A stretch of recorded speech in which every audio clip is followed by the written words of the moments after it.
Hello दोस्तों, आप सभी लोगों का स्वागत है आज की इस वीडियो में। अ, ये मेरा जो वीडियो है मेरी वीडियो का फुल रिव्यू है। मैंने एक शॉर्ट वीडियो डाला था। उस शॉर्ट वीडियो में मैंने बोला था कि भारत के जो ब्राह्मणवादी लोग हैं, जो वो लोग हैं जिन्होंने भारत में जातियाँ बनाई, जिन्होंने भारत को और भारत के इंडिजीनियस लोगों को अछूतों और दलितों और 4 वर्णों ब्राह्मण, क्षत्रिय, वैश्य और शूद्र में बाँटा, उनको अपनी गलती मान लेनी चाहिए। उनको भरी संसद में उनके नेताओं को माफ़ी मांगनी चाहिए कि हमसे इतिहास में गलती हुई और हम आगे से ऐसा कभी नहीं करेंगे। और हम हमारे भाइयों को जो हमने जाति व्यवस्था में बांटा था, हम उसका पूरा विरोध करते हैं। उनको अपनी तरीके से, अपने सहूलियत के हिसाब से एक स्ट्रिक्ट माफ़ी मांगनी चाहिए। और इस वीडियो को बनाते समय मैंने बोला था कि अमेरिका में जिस तरह से अमेरिका के ब्लैक लोग थे, वहाँ की वाइट लोगों ने अमेरिकन के ब्लैक लोगों के ऊपर बहुत अत्याचार किया था। अगर आप अमेरिका का इतिहास पढ़ेंगे तो आप पाएंगे कि अमेरिका के जो ब्लैक लोग थे, जो अफ्रीकन अमेरिकन्स थे और जो ब्लैक लोग थे, उनको वाइट लोगों ने, वाइट अमेरिकन्स ने वहाँ पर गुलाम बना के रखा था, वहाँ पर स्लेव बनाया था। और ये पूरा इतिहास है प्रॉपर तरीके से, बाकायदा ये डॉक्यूमेंट्री है पूरी। आप जाएंगे तो आपको किसी भी यूट्यूब चैनल के ऊपर आराम से देखने को मिल जाएंगी। तो अमेरिका के जो वाइट लोग थे वहाँ ज़मींदार थे, वो उनके पास बहुत ज़मीनें थीं, वो कॉटन की खेती किया करते थे। तो उनको मज़दूर चाहिए थे। और वो रंग भेद बहुत करते थे, वो गोरों और कालों का भेद बहुत करते थे। जैसे हमारे भारत में जाति के नाम पर करते हैं कि ये भंगी है, चमार है, ये तो कंजड़ है, ये वो है, ये वो है, सैकड़ों जातियों के नाम पर। उस तरह से अमेरिका में रेसिज्म था वाइट और ब्लैक को लेकर। तो अमेरिका में जब, क्योंकि जाति जो होती है वो हमारे माथे पे नहीं लिखी होती है, जाति हमारे माथे पे नहीं लिखी होती कि ये किस जाति का है, तो वो थोड़ा सा आदमी बच जाता है। लेकिन जो ब्लैक है, जो वाइट, जो रेसिज्म है, उस रेसिज्म में क्या था कि दिख रहा है कि शक्ल से व्यक्ति जो है वो, उसका रंग काला है, वो सांवला है, तो वो छुपाना बहुत मुश्किल था। और इसलिए जो अमेरिकन के ब्लैक लोग थे, ब्लैक अमेरिकन्स थे, उनको इस उस लेवल की एट्रोसिटी का उनको जो है सामना करना पड़ा कि पूरी दुनिया में जो बहुत ही ब्रूटल कहलाया गया। मतलब उससे ब्रूटैलिटी उससे ज़्यादा कहीं थी ही नहीं। अमेरिका में जब आज़ादी मिली, अमेरिका को जब ब्रिटेन से आज़ादी मिली, वहाँ पर डेमोक्रेसी आई, तो वहाँ के जो वाइट लोग थे वो बड़े बड़े पदों पर बैठ गए, क्योंकि वही थे सर्वोपरि। और क्योंकि उन्होंने ब्लैक को दबाया कुचला, उनको उनके साथ एट्रोसिटी करी, उनको पढ़ने लिखने नहीं दिया गया। तो बिल्कुल कुपोषित लोग थे, एक तरीके से बोलें तो उनको खाना पीना भी सही से नहीं मिलता था। तो ब्लैक लोगों के साथ बहुत अत्याचार किया। और उसके बाद जो वाइट्स लोग थे वो बड़े बड़े इंस्टीट्यूट पे बैठ गए, सारे सरकारी संस्थाएं उनके कंट्रोल में आ गई, सारी देश, पूरे देश की अमेरिका की संपत्ति थी, जो इकोनॉमी थी वो उनके कंट्रोल में आ गई, बड़े बड़े पदों पर बैठ गए। लेकिन फिर भी वहाँ के अमेरिकन्स लोगों में, अमेरिकन जो वाइट लोग थे, उनमें फ्लेक्सिबिलिटी थी। उनको विचारों को, अ, गलत को और गलत, सही को सही मानने की फ्लेक्सिबिलिटी रही। बहुत सारे वाइट लोगों ने विरोध किया इस चीज़ का कि अ, अब ये चीज़ बंद होनी चाहिए, इसका विरोध होना चाहिए। तो हुआ क्या कि 13 फरवरी 2008 के दिन केविन रूड जो थे प्रेसिडेंट अमेरिका के, उन्होंने पार्लियामेंट में खड़े होकर स्पीच दी और उन्होंने माफ़ी मांगी कि भाई हम माफ़ी मांगते हैं, हमने जो इतिहास में किया, हमारे लोगों ने बहुत गलत किया। वाइट लोगों ने ब्लैक लोगों के साथ जो एट्रोसिटी करी, जो ब्लीडिंग्स हुई, जो खून बहा, जिन लोगों को मारा गया, जिनके फोर फादर्स जो मर चुके थे, वाइट लोगों के द्वारा मारे गए थे, आई मीन टू से, तो उन्होंने उससे माफ़ी मांगी और गलती मांगी कि हाँ, हम मानते हैं कि हमारी गलती थी, हमारे पूर्वजों की गलती थी, अब ऐसा अब कभी नहीं होगा, और होगा भी तो हम उसके ऊपर स्ट्रिक्ट लॉ बनाएंगे और माफ़ी मांगेंगे। लेकिन जब भारत की बात आई, अब अभी इसी चीज़ को आप बिल्कुल भारत के पर्सपेक्टिव में देखिए। जब भारत में जाति व्यवस्था के बारे में लोगों को पता लगा, मतलब पता तो बहुत पहले से था, लेकिन जब आज़ादी के बाद संज्ञान में ये चीज़ें ली गई कि हमारे देश में जाति व्यवस्था है, यहाँ पर ब्राह्मण, क्षत्रिय, वैश्य और शूद्र हैं, और उसको भी सब कैटेगराइज किया गया है। पहले बात तो ये लोग अपने मानने को ही तैयार नहीं होते थे, अब भी आज भी नहीं होते हैं ब्राह्मण जो लोग हैं जिन्होंने जाति व्यवस्था बनाई, कि भाई ये इन्होंने जातियों में बांटा भी था। ये बोलते कि नहीं, हमने तो वर्णों में बांटा था। अरे भाई, तुमने जातियों में बांटा, तुमने 4 कैटेगरीज बनाई, 4 कैटेगरी के अंदर आपने सब कैटेगरीज बना दी, समझ रहे हो, हजारों। तो आपने फिर उसके अंदर भी आपने जो गोत्र नाम का एक कैटेगरी होता है वो बना दिया। तो आपने कैटेगराइज किया जातियों में, वर्ण में, और उसमें भी जो गोत्र थी उसमें आपने किया। अब वो इस बात की गलती मानने को तैयार ही नहीं होते हैं। वो इसी बात को ही मानने को तैयार नहीं होते कि जो अपर कास्ट लोग थे, इनकी इनकी धर्म की जो व्यवस्था थी, वर्गीकरण था, वो उसको मानने को भी तैयार नहीं होते हैं कि भाई इन्होंने एट्रोसिटी भी करी। जस्टिफाई करते हैं, नहीं हमने तो किया ही नहीं, हम तो सब इक्वल राइट देते थे, हमने दलितों को, अछूतों को कभी अपने हिंदू धर्म से अलग ही नहीं माना। पहली बात तो हमारे ग्रंथों में था ही नहीं।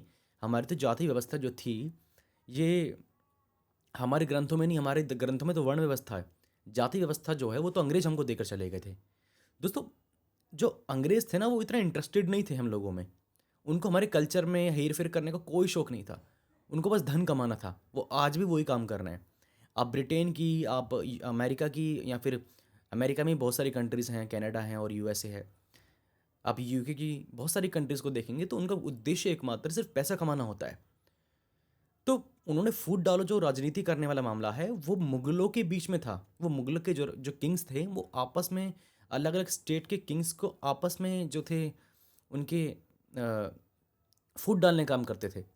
लेकिन अब ये उसको जस्टिफाई करने के लिए बोलते हैं कि जाति बनाकर फूट डाली।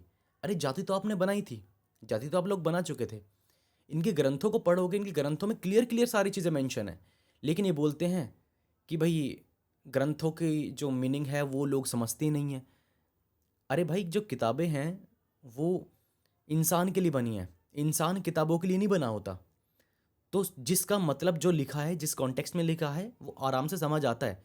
लेकिन जस्टिफाई करने के लिए बार बार बोलते हैं कि भाई नहीं, जाति व्यवस्था तो थी नहीं, ना तो वर्ण व्यवस्था थी, हमारे तो जातियाँ थी नहीं, ये तो अंग्रेजों ने हमारी किताबों में घाल-मेल कर दिया। उनको लगता है कि तुम इतने बड़े फिलोसोफर हो कि तुम्हारे, वो इतने इंटरेस्टेड थे कि वो तुम्हारी किताबों को घाल-मेल करेंगे। उनको तो कोई इंटरेस्ट नहीं था, उनको बस पैसे कमाना था, पैसा कमाया और चले गए। कुल मिलाकर ऐसे हज़ारों और लाखों ऐसे एविडेंस हैं जिससे ये साबित हो चुका है, लाखों ऐसे स्ट्रॉन्ग एविडेंस हैं जिनसे साबित हो चुका है कि भारत में जो एक धर्म था, हिंदू धर्म, और जिसका भी एक पूरा हिस्टोरिकल बैकग्राउंड अगर हम देखेंगे तो पाएंगे वो कहीं ना कहीं बुद्धिज़्म से निकला है। उसने बुद्धिज़्म को हाईजैक किया, उसके बाद वो बना है। वो भी क्लियर क्लियर है। लेकिन इन्होंने सभी चीज़ों पर कब्जा किया। इन्होंने जाति व्यवस्था, वर्ण व्यवस्था बनाई, इन्होंने एट्रोसिटी करी, इन्होंने दबाया, इन्होंने कुचला, उन लोगों को मारा पीटा, खाना पीना, वही काम किया जो वाइट ने ब्लैक के साथ किया था। लेकिन ये इतने बेशरम लोग थे जो आज भी हैं ऐसे, इन्होंने कभी अपनी गलती ही नहीं मानी। ये मानने के लिए तैयार ही नहीं हुए कि भाई जाति व्यवस्था है, वर्ण व्यवस्था नाम की कोई चीज़ भी होती है। अरे हमने तो कभी एट्रोसिटी करी ही नहीं। अब इन लोगों से आप माफ़ी मांगना तो क्या एक्सेप्ट करेंगे? आपको लगता है कि लोग माफ़ी मांगेंगे? नहीं, ये लोग माफ़ी नहीं मांगेंगे। अब आचार्य प्रशांत जैसे लोग, अमोघ लीला प्रभु जैसे जो इस्कॉन के घटिया मानसिकता वाले लोग हैं, जाके जस्टिफाई करते हैं, नहीं चार वर्ण थे, चार वर्ण तो पूरी दुनिया में हैं। अरे तो उन पूरी दुनिया के लोगों ने क्यों नहीं लिखा अपनी किताबों में? ब्राह्मण, क्षत्रिय, वैश्य, शूद्र तुमने क्यों लिखा? तुम ज़्यादा बड़े विद्वान हो। तो ऐसी जो चीज़ें इन्होंने लिखी, उसके बाद उसको जस्टिफाई करने में लग रहे हैं आज भी। तो इन जो ब्राह्मणवादी लोग हैं, जो ब्राह्मणवादी लोग केवल ब्राह्मण जाति का नहीं होता। जो ब्राह्मणवादी व्यक्ति होता है वो ब्राह्मण जाति का नहीं होता, वो किसी भी जाति का हो सकता है। बस फ़र्क ये है वो ब्राह्मणवादी विचारधारा को फॉलो करने वाला हो। अब ये बोलते हैं, फिर इसको जस्टिफाई करने का एक और तरीका है। देखो, चमार भंगी से वो करता है, जातिवाद करता है, वो उससे करता है, वो उससे करता है, सब आपस में करते हैं, ब्राह्मण थोड़ी करते हैं। मैं मानता हूँ इस बात को और ये एक्सेप्ट भी करना चाहिए। लेकिन इसका रूट कॉज क्या है? इसका बीज किसने बोया? जिसने बीज बोया उसको तो अपना एक्सेप्ट करना चाहिए ना कि हाँ, हमने ये बीज बोया था और उसका जो जहर है आज हमें देखने को मिल रहा है। वो नहीं करते हैं। वो बोलते हैं कि देखो तुम कर रहे हो, हम नहीं कर रहे। तो जो जिसने बीज बोया, जो रूट कोज है, वो अपनी गलती मानने के लिए तैयार नहीं है। भारत आज दुनिया के हर क्षेत्र में पिछड़ा हुआ है। एजुकेशन में पिछड़ा हुआ है, मेडिकल में पिछड़ा हुआ है, इनोवेशन में पिछड़ा पिछड़ा हुआ है, साइंस और टेक्नोलॉजी में पिछड़ा हुआ है। अपने आप को हम बहुत महान समझने की काम करते हैं, जो कि हम हकीकत में नहीं है। देशभक्ति एक अलग चीज़ है, लेकिन कुछ चीज़ों को एक्सेप्ट कर लेना समझदारी होती है। जाति व्यवस्था ने हमारे देश को पीछे किया है। सिर्फ एक ही जाति वर्ग के लोग देश के IIT, IIMs, AIIMS, medical colleges, देश के मिनिस्ट्री ऑफ जिसकी जितनी मिनिस्ट्रीज़ हैं उसमें बैठे हैं। देश के जजेस जो हैं वो सारे एक ही जाति से हैं। देश के ASI, SI, SHO जो होते हैं वो लगभग एक ही जनरल कैटेगरी में से होते हैं, लगभग 70-80%। हर जगह हर संस्थान पे ये बैठे हैं। और फिर इनसे बोलो कि तुम यहाँ बैठे हो, इतने उसमें बैठे हो, कि हमको भी तो हिस्सा दो। फिर बोलते हैं हम तो मेहनत कर कर आए हैं। अरे मेहनत करके नहीं आए गधो, तुम्हारा एक इतिहास है। उसको मेहनत करना नहीं बोलते, वो तुम्हारा एक प्रॉपर इतिहास है कि तुमने कैसे इन चीज़ों पर कब्जा किया है। तो उल्टा फिर जब रिजर्वेशन जैसी जब व्यवस्था का हमें फ़ायदा मिलना शुरू हुआ, भारत के जो वैश्य और शूद्र समाज था और भी समाज थे, इनको फ़ायदा मिलना शुरू हुआ, तो इन्होंने रिजर्वेशन का भी विरोध करना शुरू कर दिया। अरे नहीं, ये तो बेकार है। जिस समय जातियाँ बना रहे थे तब कोई दिक्कत नहीं थी, अब जाति जनगणना की बात आ रही, तब इनको दिक्कत होनी शुरू हो गई। तो मेरा कहने का इस वीडियो का मेरा उद्देश्य भी बस बताना ये है कि इन लोगों को माफ़ी मांग लेनी चाहिए अगर ये देश की तरक्की चाहते हैं, हमारे देश को एक सही राह में लेकर जाना चाहते हैं। क्योंकि अब हम 21st सेंचुरी में हैं, 2024 चल रही है। हम विज्ञान, साइंस, टेक की दुनिया में बहुत पीछे हैं अभी। हमें आगे बढ़ना चाहिए। यहाँ के ब्राह्मणवादी व्यवस्था को मानने वाले लोगों को अपॉलॉजी मांगनी चाहिए। उन्होंने जिन जिन लोगों के साथ कास्ट के नाम पर, जाति के नाम पर एट्रोसिटी करी है, महिलाओं के नाम पर भी एट्रोसिटी करी है, उनको स्लेव समझते हैं, उनको माफ़ी मांग लेनी चाहिए कि हमसे गलती हुई, चलो छोड़ो, भूल जाते हैं और आगे बढ़ते हैं। इतना करने के बजाय उल्टा ये बोलते हैं कि देखो हम तो जाति व्यवस्था नहीं मानते, हम तो खाना खाते तुम्हारे साथ बैठकर, हम तो उनकी थाली में भी खाना खाते हैं, उनकी थाली में भी खाना खाते हैं।